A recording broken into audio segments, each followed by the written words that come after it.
Potter, famed saxophonist. Chris, how was the show tonight? It was great backstage. Oh, thanks. Oh, it's a lot of fun, you know. It's out here in the square, all the people. It was great weather, fortunately. So, yeah, you know, it doesn't get better. It's really, really fantastic. Now, how does it feel coming back after playing with Dave Holland 2 years ago? I remember it being great then, so I had expectations, and I was a little worried. I was thinking, well, you know, it was so great last time. I'm expecting it to be great this time. You know, I shouldn't expect so much because you know, you never know. But it was fantastic. It was great. It was great both times, that's for sure.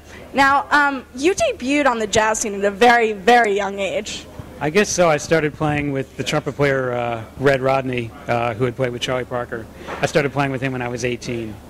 So. Now, how did you get to that level at such a young age?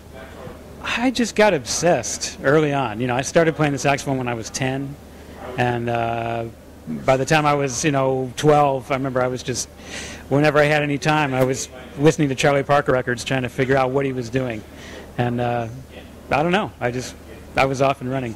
Is anyone in your family a musician, or did you just come into jazz on your own No, terms? no one is a musician. It's funny. They had an interesting record collection. I think that helped. You know, like when I was a kid, I didn't know what anything was.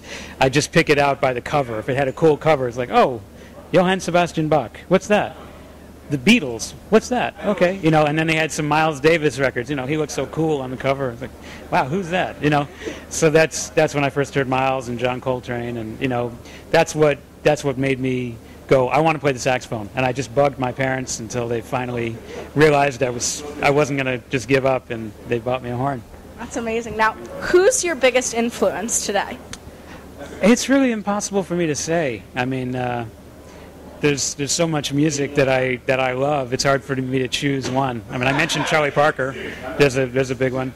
Of course, there's a long list of saxophone players: Charlie Parker, John Coltrane, Sonny Rollins, Lester Young. You know, and then other musicians: Duke Ellington, Thelonious Monk, Stravinsky.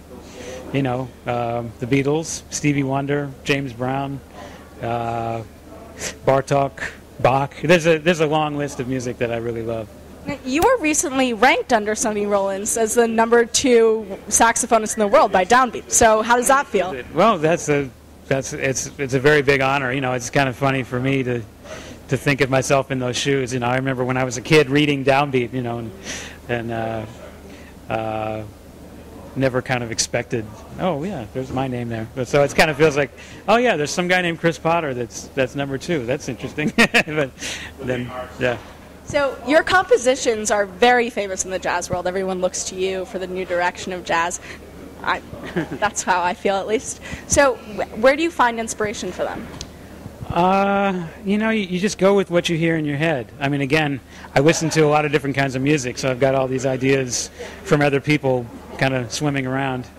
And then sometimes you just kind of hit an idea that seems like it'll fit, you know, and I end up writing a lot of stuff that I don't use also.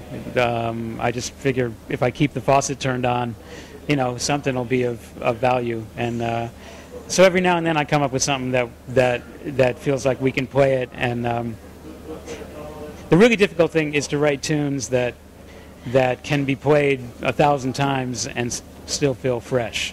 That's a real big challenge. And you just kind of have to throw it out there and hope for the best. I don't think there's a method for doing that.